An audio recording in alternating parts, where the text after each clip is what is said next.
You're listening to Ecto Portal, a journey into the unknown with Anthony Anderson and Verna Wilson. I hope that you are seated comfortably, with the light turned down and the curtains drawn.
Hello, once again, to another episode of Ecto Portal, another journey into the unexplored, the unexplained, the unknown. I'm Anthony Anderson, your host, and I'm here with my co-host, Verna Wilson.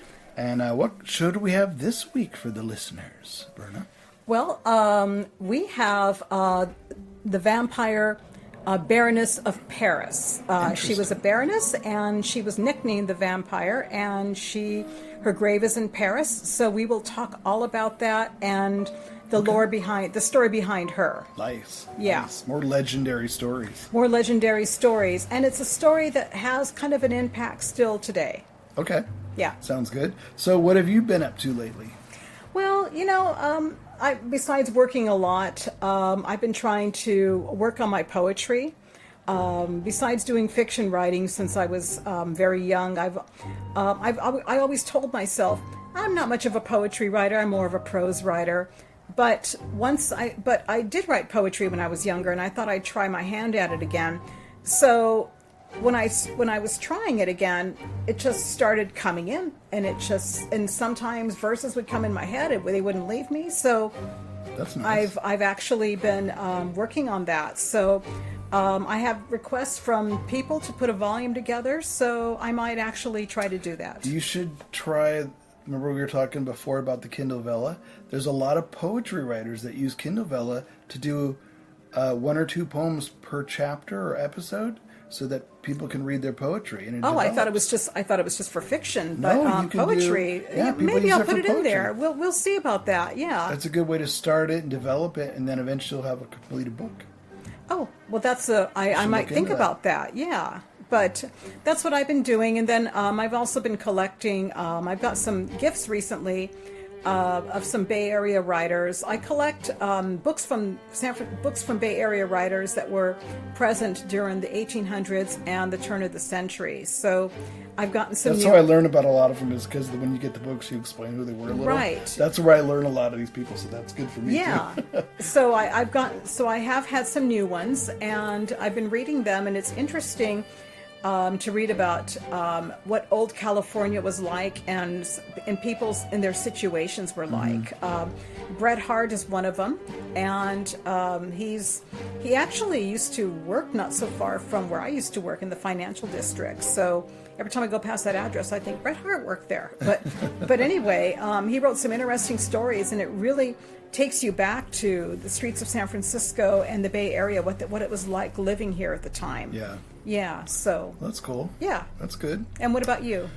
Besides continuing my Kindle Vella of Halstead, Supernatural Saga. Yeah.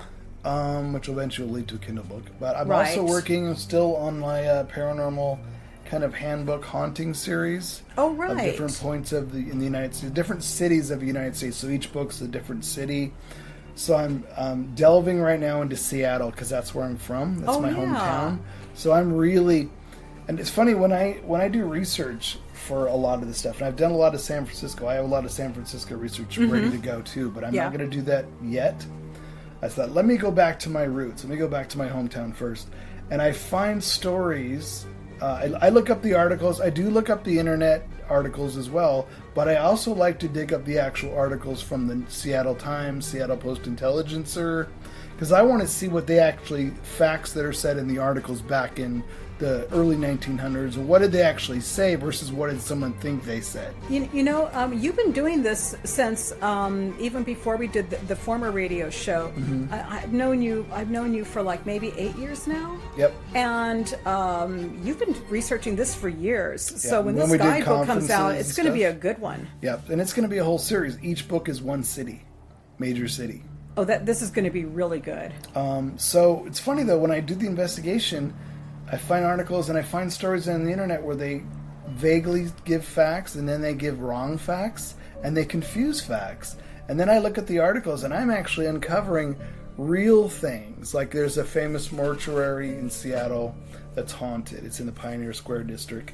And people think, oh, it's the very first haunted mortuary in Seattle. I found out the same guys that built this mortuary building moved from 3 blocks over another mortuary building that all the photographs that exist are from the former mortuary, not the new building.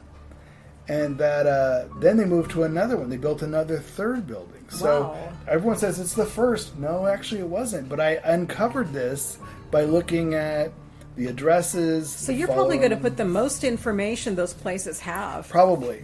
Because it really bugs me. You're uncovering a lot of it. It bugs me when people are too vague. And I want to know, where did they move from? There's ads. I have ads that say they had a former mortuary. So things like that. And I did that with San Francisco where this would counteract this on an article online. And I would pull up the articles and go, oh, they both have it wrong. And I would put a timeline. I do everything by a timeline. Yeah. And then I put it together. So that's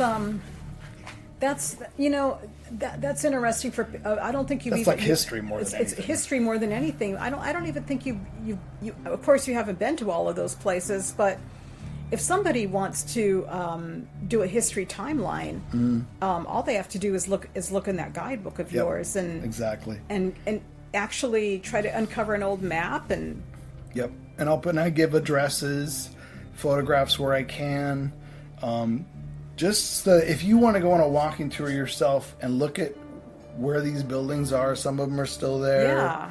Yeah. You'll be able to do that. That's how I want to include it. Is I'll put a little map in there, show you where to get there, all that stuff. Because I want it's almost like a paranormal self-walking tour book. Yeah. You get the history, you get the map, you get the photographs, so you can go on your own and sort of check things out. And I do think that haunted tours are a lot of fun and they're interesting. But if you can go on your own, I actually think that's a good way to get to know a place, because on your own you don't have the crowd and the talking. You just have yourself to. Well, I mean, the tours. Or with a friend. The tours are good because they're storytellers and they're bringing those stories. The tours to are life. great. I'm not putting down the tours. I'm just. But if you want to if you want to do it on your own at your own pace and without any interruptions, it's a great way to do it. So that's what I've been working on, is those two things on and off. Again, when I go around a rabbit hole, it takes me a while to do the research because I really want to know from beginning to end what happened at that building. And I may not all be paranormal. I'm telling you who built it, what it was for, what it became, why is it haunted, and what happened to it afterwards. So and that's good, because when you visit a place, the more you know about a place, the better it is for you when you're there. Yeah. Yeah. I agree. So that's what I've been up to. Very good. Great. What do you say? You want to go to the paranormal news? Let's go to the paranormal news. Excellent.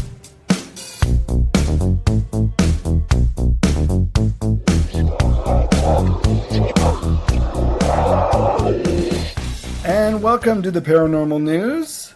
So what do you got this time, Verna? Well, this one actually is about a singer who married a ghost, and she went into hiding because she got death threats over her marriage. You know, everybody, if you actually go back on the archives of Ecto Portal, we've talked about somebody marrying a ghost before. The ghost pirate, remember? The woman who married the ghost pirate, right? But this is a new one. This is the second time I read about somebody marrying a ghost. So she's a singer and songwriter. Her name is Brocarde. But I never heard of her. But They said that she turned to a medium this New Year's for a marriage counseling because she had kind of a not so good Christmas with her husband, and she'd gone into hiding after being trolled by people. So she fled the country. She went into hiding, and she was being trolled by people over her marriage to a ghost. I mean, if you have to flee the country, that's a lot of trolling. So anyway, I have so many questions. She married a ghost called Eduardo on Halloween, and apparently she scared somebody named Holly Willoughby live on This Morning, which is a show over there, and she's suffering online abuse, including death threats. So it's like a hate campaign, and she said she was really terrified. She said, I try to put a brave face and be thick-skinned, but the comments are becoming more and more hateful and deeply personal. Everyone preaches that love is love, but that sentiment doesn't seem to apply if your husband is a ghost. So she said that the attacks started before her marriage, but after the wedding, they became worse. She said, I received death threats, messages from people telling me to kill myself and to check into a mental hospital.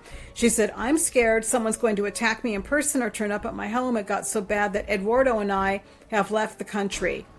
She said, we were even considering going into hiding. It isn't a problem for Eduardo, but I'm getting scared to show my face in public. So anyway, she said that her relationship with Eduardo's isn't very good, and he isn't really there for her as usual. Well, so, wait, what do you mean by that? He's not really there for her. Go ahead. well, that's the way she put it. Is he not really there for her? Or is he not really there for her? Well, I have a feeling it's a little bit of both. Do we know much about Eduardo? She just said his name is Eduardo. We don't know anything about him, though? She didn't say anything about him. She hooked up with a ghost. She said apparently trolling isn't a problem in the afterlife because ghosts prefer to live and let live. So it does. In other words, what she's saying is it doesn't bother him as much as it bothers her. I love that statement. Ghosts say, let live and let live. Right. So she said it's appalling that people want to hurl abuse at a stranger. She says, sometimes I can't bear to look at my phone. I have to block and delete, but some slip through the net and it just makes me sad. She said, I appreciate that marrying a ghost is slightly offbeat, but people are so dismissive and judgmental of paranormal relationships, it's hard to believe that this kind of trolling goes unpunished. So she's also had people who supported her, but she said there's been a lot of intrigue surrounding her relationship, and some people have reached out. They're fascinated by it. They want to learn more and share their own experiences. But also, besides being trolled by people and all this abuse, she also has been kicked out of churches as well. But what she said that she was kicked out of churches, and she was threatened with exorcisms. What country is she in? I guess she's in the UK.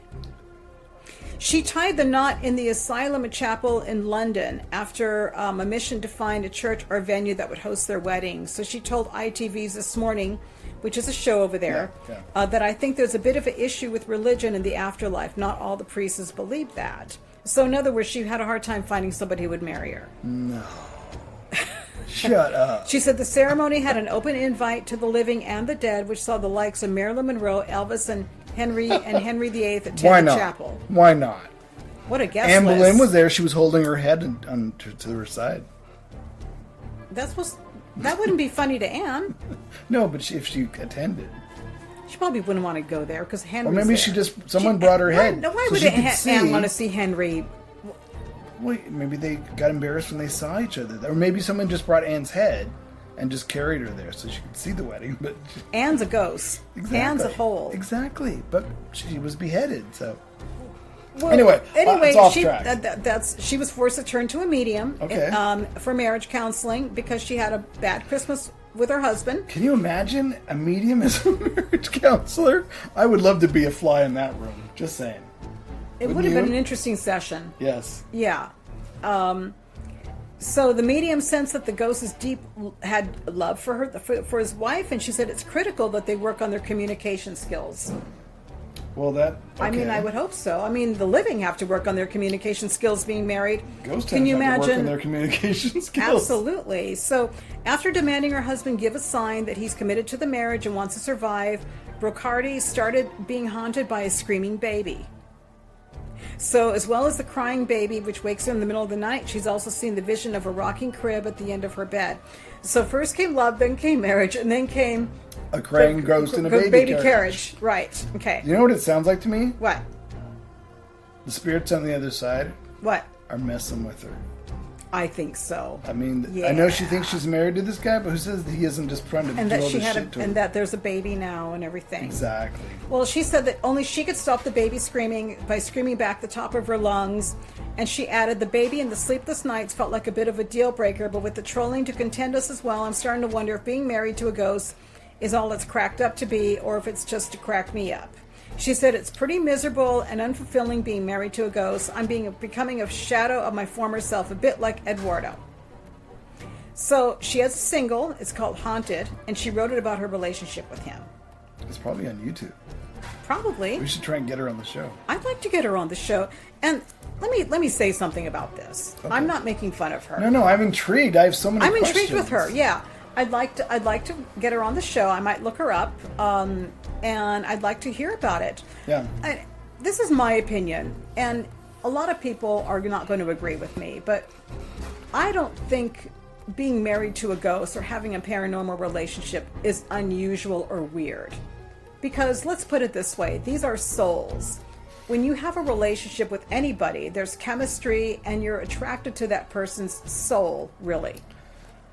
It's just the only problem with it is that it doesn't give you the same perks on this lifetime because they're going through a different phase of life than you are. But see, my questions would be very easy one. Communication.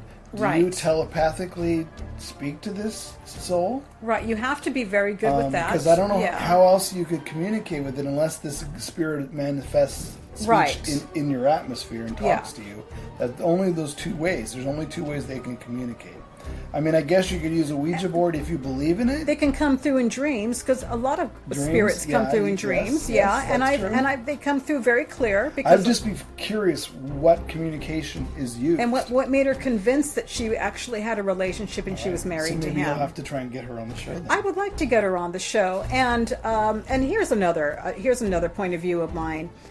Why would you want to abuse somebody for being married to a ghost? Who cares? Yeah, there's a lot. Who cares? There's got to be more to that, because why would that many people drive you out of a country unless you weren't doing something that you must be provoking in some way? Yeah. What is it that? Because Okay, I mean, we'll have to save our questions we'll have for to if we get her as a guest. If we get her as a guest, Exactly. But anyway, I hope she's better now because that article. Oh yeah, I hope so too. That's awful. Yeah, that is awful. Yeah, so that's my article, and if anybody has any opinions about it, we'd like to hear it. Yep.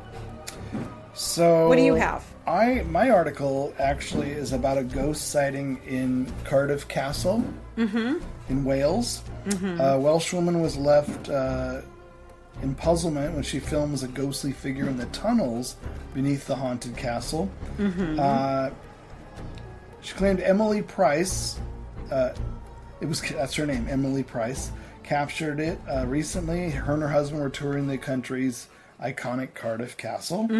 While walking through the tunnels, they also served as a shelter from air raids during World War II. She noticed that a speaker was playing a legendary speech of Neville Chamberlain, where he announced Britain's entry into the conflict of the war. She pulled out her cell phone and began filming, but soon spotted something really strange ahead of her in an adjoining passageway. It looked like a woman with no face. She said the figure appeared to be wearing a gray and white dress, and she was so intrigued, her and her husband ventured to where the mysterious stranger had been, and they found that the tunnel was empty. After exiting the underground area of the castle, they were confounded when they saw no sign of any individual dressed like that. Her attempts to dismiss the experience were merely a misunderstanding were dashed when she realized the possible ghost sighting had inadvertently been captured on film. Remarkably, she notes she's rather skeptical of ghosts, and she's unaware of any spooky stories of apparitions spotted in the tunnels. It was only after that she shared the footage to social media that a former tour guide indicated that the anomaly was akin to the witnesses have reported seeing in the passageways. While the experience did not entirely pinned her perspective on the paranormal. She said, whatever it was I saw inside Cardiff Castle's tunnels, it'll stay with me forever. And again, I'll post this article on our Facebook page. You'll have to scroll down to find it. But you can actually see, and I'll actually show you the picture here. Okay. Here's the tunnel. Mm-hmm. Oh, the very end of the tunnel, and I did a close-up. Wow, look at that. It is interesting. It is interesting. Something at the very far end of this I tunnel wonder if shot. she could have been a nun, because nuns would cover their face. They Maybe. used to wear even veils that were probably more. Well, no, not It kind of necessarily a looks nun. like Michael Myers from the Halloween movies.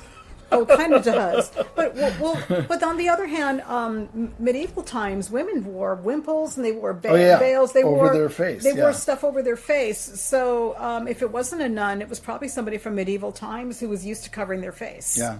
I mean, it's an interesting photo. Yeah. I don't know that it isn't another person. I don't know that it isn't something that's set up down there, stored down there that looks like a figure from a distance. It's interesting. This is my answer. Right. It's interesting. It means I'm not totally convinced, but I do find it interesting when people take photos and you don't know what it is. Right. And that photo looks pretty. It looks. Yeah, I would be curious if I saw that too. When I go back to England, I want to go to Cardiff Castle's loft. Oh, and yeah. In the There's tunnels. so many ghosts in those places. Oh, of course, they're so old. Well, of course there are. Yeah. All right, so that's the paranormal news.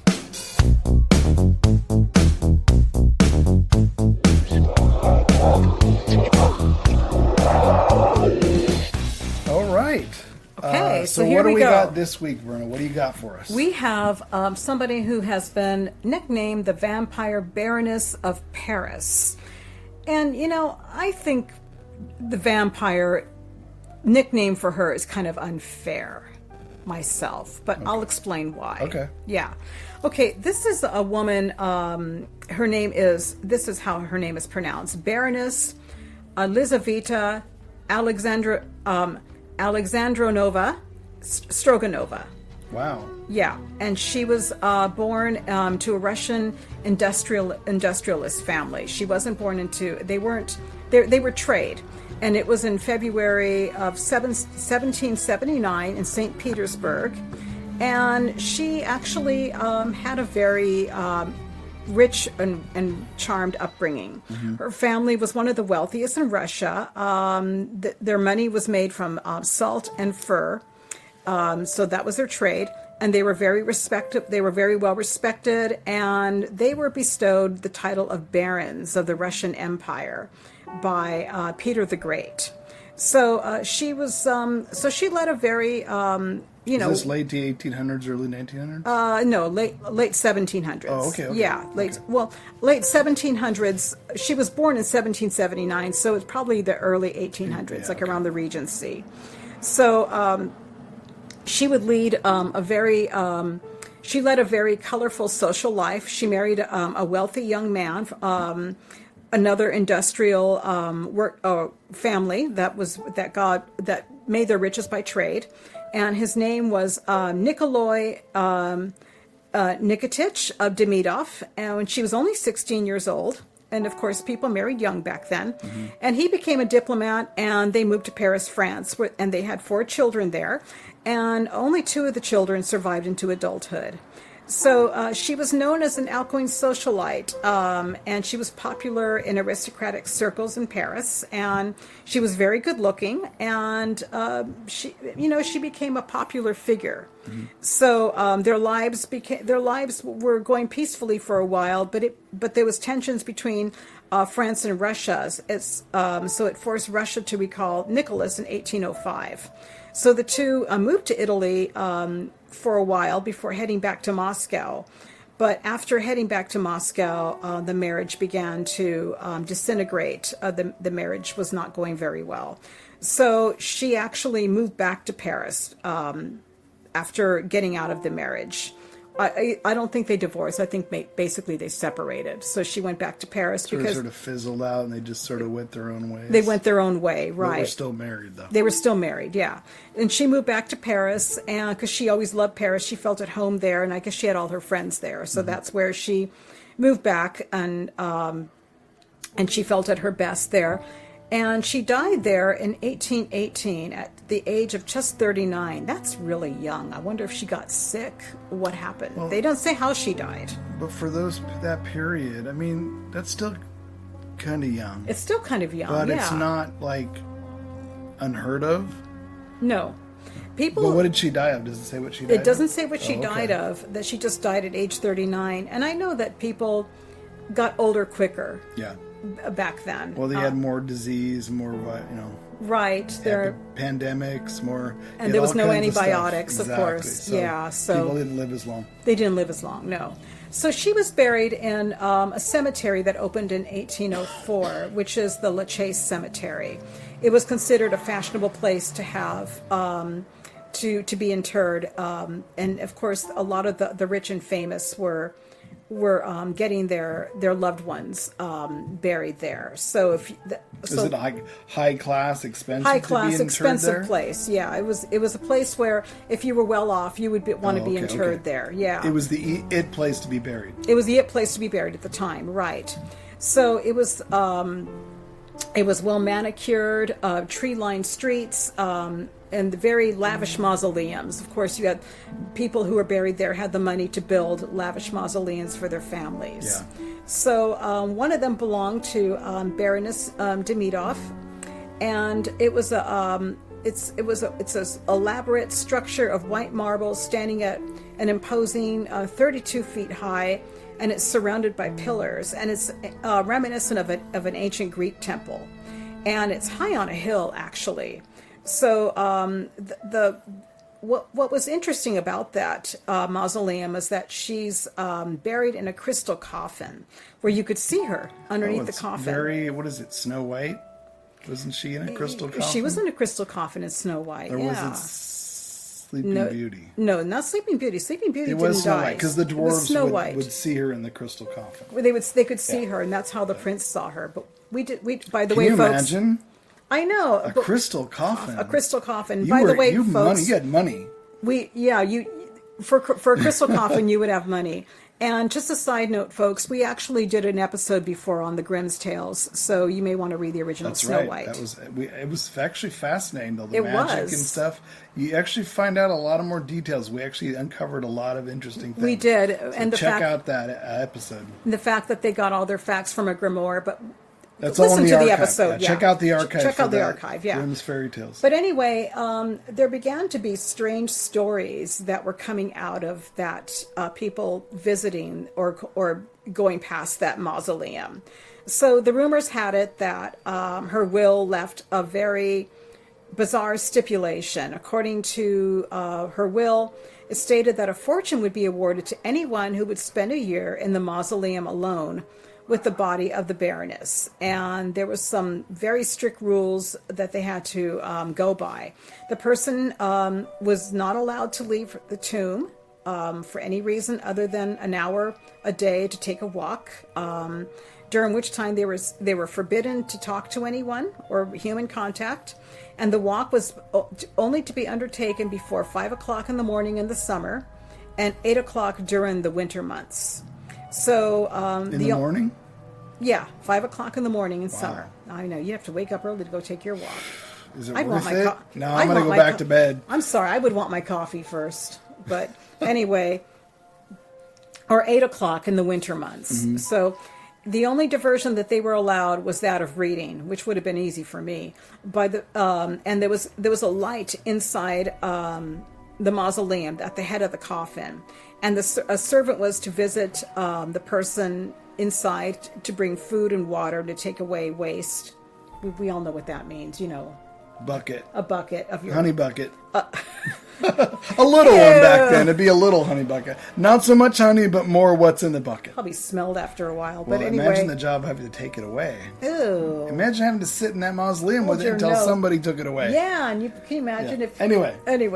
Tangent. We're getting gross here. Tangent. But the servant was not to speak to you or even acknowledge you in any way, so they probably went in, held their nose, didn't look at you, and took away the bucket. I'm here to pick up your bucket. No, don't make me laugh. They couldn't talk to you. They weren't even allowed to say that to you. Oh, I'm just going to mime. I'm here to pick up your shit bucket. Stop. Anyway. Okay.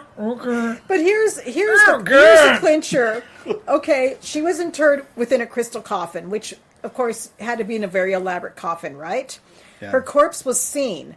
So you had to sit next to it, and there were mirrors installed everywhere inside. She'd be like my best friend. We'd be talking all the time. Be like, so, I know you're just laying around. You're just probably listening to me. I know you're not going to interrupt me or anything. You could read to her, right? You could read to her. You could sing to her. I don't think you could dance, but... So... she watched you poop, that means though. that the person She's watching you poop. You know what? She would watch you poop. Would you have a choice? But if you had a poop in a bucket, I mean, I'd be like, for my own entertainment, I'd be like this. I'm gonna go poop now. I don't want to catch you peeking.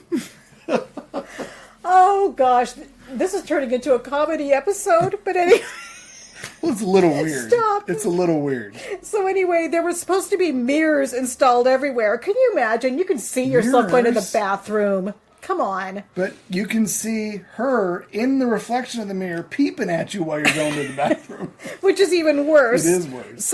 So anyway, you were always confronted with her corpse there. There was a newspaper report about it. They would say, the princess lies in a crystal coffin. The whole body is distinctly visible in order that the man or woman who might undertake the long watch should never lose sight of it. And during the whole year and a day... It's supposed to be a whole year and a day. A whole year? Yeah, a whole year, not a... A whole year? Get your mind off the gutter. All right. Never lose sight of it and have his thoughts constantly occupied with the deceased princess. So, in other words, she wanted to be... That's the challenge. She wanted to be seen. Yeah. So, according to the reports, no one's ever been able to spend more than a few days in there. But as soon as the news started hitting the papers... There were people who were willing to take up the challenge. So, as the news spread, there were applications that came in from everywhere, from all over the world. And one 1894 report in the New Zealand Herald reads, for months after the publication of this story, the conservator of Père Lachaise Cemetery received so many letters from all parts of the world from persons of society anxious to earn the £1,000,000. $1 million? How much would £1,000,000 be in American money now? That's a lot. That's a lot of money. She meant business. She wants to she watch really you meant poop. business. She'll pay for it. Yeah. Is that it became a long... Stop with the poop talk. It became a long daily labor to reply to them. This time it was affirmed that several persons had attempted the terrible death watch, but all had abandoned it. They said it was said to... It heard unearthly and mysterious sounds, and it was struck with horror and fear by ghostly apparitions. Wow. But there were applications to watch the coffin from all parts of Europe and even North and South America. And Belgium seems to have furnished the largest number of individuals willing to sit and watch. I wonder what the poverty level is in Belgium. Like, if that was like, hey, I can make some money off this. You know what I mean? Also, a lot of people from, the countries how close is Belgium? I mean, to what? Russia? No, Germany to Russia? not Russia. To France. I mean, it's not that. No, it's not that. It's far. not that far. Yeah. Europe's a lot smaller than we think. Yeah, Europe's smaller than we think. Yeah. So anyway, there were people from all walks of life, men and women. They applied for the challenge, and there were reports that those who tried faced a lot of misfortune. There were reports that people have seen ghosts. They fell mysteriously ill. One person went insane. After only days or hours being in the company of the mausoleum. And in many cases, the person who tried was found screaming to be let out. And in others, they came out of the ordeal with scratches and bruises on their bodies. And in some reports, the person would die shortly after exiting the tomb. They said nobody really lasted a year. And the longest anyone was said to have lasted was 3 weeks. After which they said they became a jabbering idiot. That was the longest? 3 weeks. Yeah. It's nothing. But 3 weeks is nothing, really. So I think they just kind of grew lonely and bored and couldn't do it. You're by yourself. You're not allowed to talk to another human soul. Even the person who brings your food and takes your honey bucket, you're not supposed to talk to them. If it was lockdown, it would have been easy, right? Well, it's kind of I'm kidding. No, I'm kidding. I'm kidding about COVID because lockdown. The only human figure you can talk to is in a crystal coffin dead a few feet from you. Right, and we already joked that, she could see you doing everything. Yeah, but that's all you have to But talk to, that's and all you she have to doesn't talk to, talk yeah. back. So it still would drive you a little nutty, I'm sure. Right. So Yeah, it's like even, lockdown. You're right. It's like lockdown, yeah. But with a coffin with some chick in it, watching you poop. watching you poop, and you're only allowed to read, and somebody comes and gives you food and takes away your Bucket. your junk. Yeah. So anyway, also there's symbols and numbers in the mausoleum, like carvings of bats and wolf heads, and it led to rumors that it had some kind of occult significance, and that she was actually an immortal energy vampire, and that her will was designed to provide people for her to suck the life force from. People are going to make up stuff like that, so. Of course. I mean, you have to justify for yourself, why would anyone set this up before Right. they did? Unless it's a big elaborate joke. Haha, isn't this funny? Now here's another rumor to add to it. Her corpse was said to not deteriorate, and that there were meanings found on everything from her date of death to the location and the placement of the tomb. Numerology and Right. So she became known as the vampire Baroness of Paris. And of course, there was a lot rumors spread back then. And they didn't have any way to record whether these were true or not. They just, how it is when stories, one person tells one thing and all of a sudden it becomes fabricated. Yeah. Right. So, there were people who were reporting seeing apparitions near the mausoleum or feeling sick or drained walking past it, which I can believe that. Yeah. I felt sick or drained walking past. Well, you are in a mausoleum in a graveyard too, so, if you're going to see something, if you're stuck in there for 3 weeks or a year, I do believe that. You're probably going to see something. So they also recorded orbs, a glowing face, which doesn't surprise me considering the location. Yeah. So it's there's a lot of stories, but we do know that she was a real person. The mausoleum still exists, and you could visit it probably. You could still visit it. Oh yeah, and apparently, I think that a rumor that I heard is that you have to apply to the challenge is still there, and you have to apply to the French embassy. But I hear that they're turning people away, and they're not having them do that anymore. So who ended up with their money is the question. That's a good question. French government? Yeah. Okay. Is that it? I think also that there was as far as the challenge went as far into the 19th century. Oh wow. Okay. And I don't think anybody.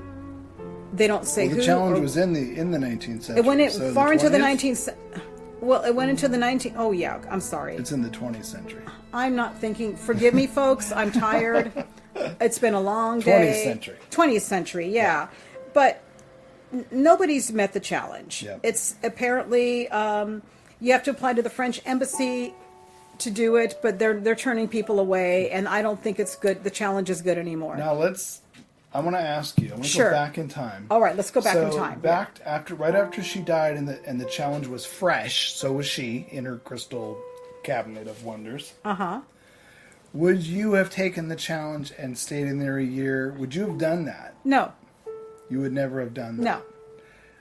No. Money aside, what if you really needed the money? Would you still not do it? No. Okay, now that's then, because you know how things were like then. Sanitary. The honey bucket comes out, the food comes in.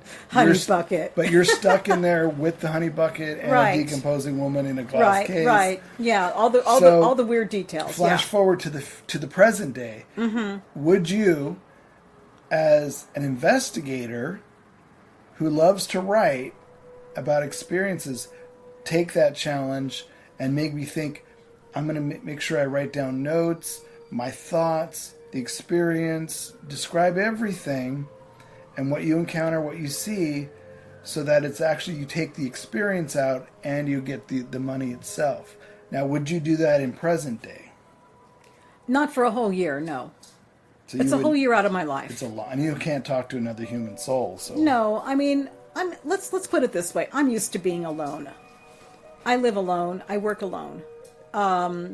I mean, it's not that I don't go into an office. You don't have to stare at a dead woman. I don't have to stare at a dead coffin. woman. All I stare at is cats and books. Okay. So we'll put you. Okay. So I'm used to being that part. I'm okay with. I'm used to being alone. But you would do it now, but just not for a year. How long would you do it for? maybe a couple days.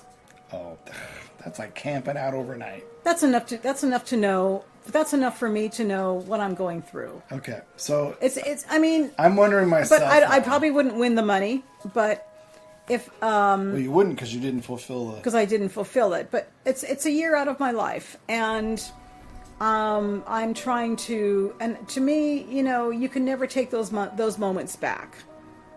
And I don't think it's really worth the money for me to do something like that. How about you? Let's go. I'm trying to think of that now. If I was poor and I wanted that money, it depends on what I'm doing. If I'm employed, if I'm living well, and I'm not doing badly, I probably wouldn't do it. I'd talk about it and think, haha, wouldn't this be interesting? But I don't think I would do it. If I was desperate, had nobody else to rely on and really needed money or I was going to starve, I would do it. You would do it?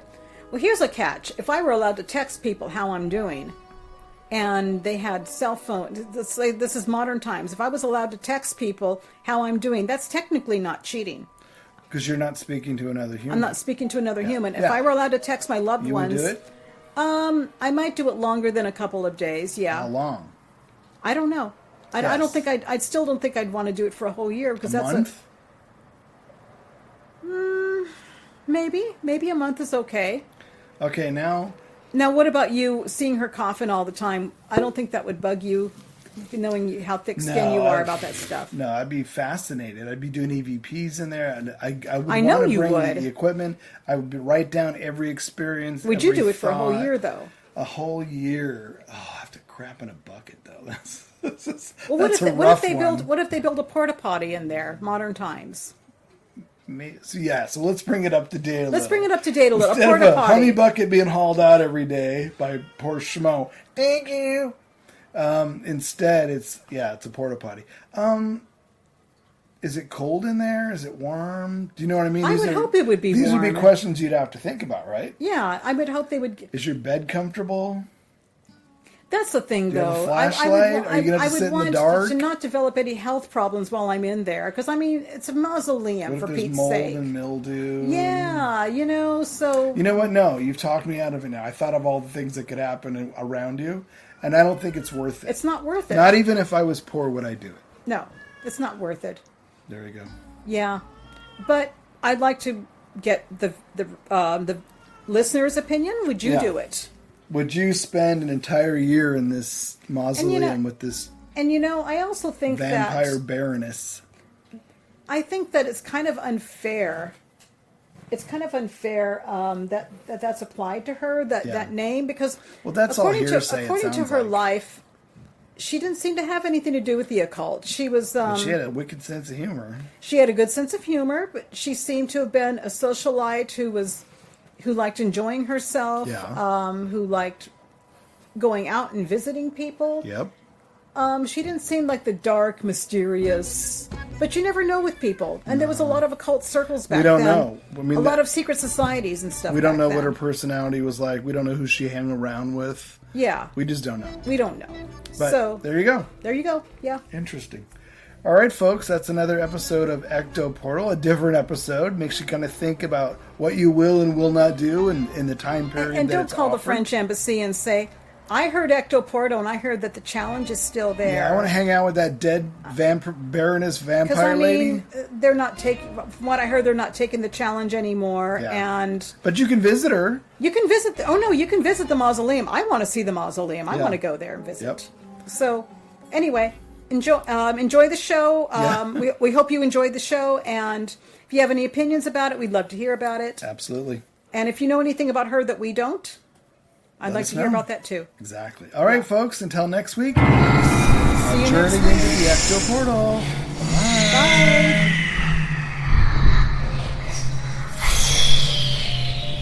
Ecto Portal.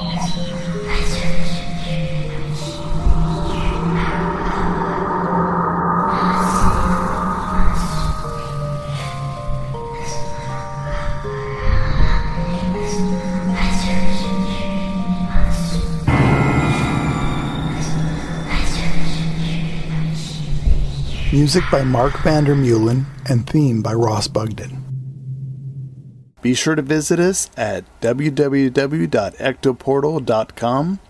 Check out our archives on YouTube and head on over for new episodes to ectoportal.podbean.com.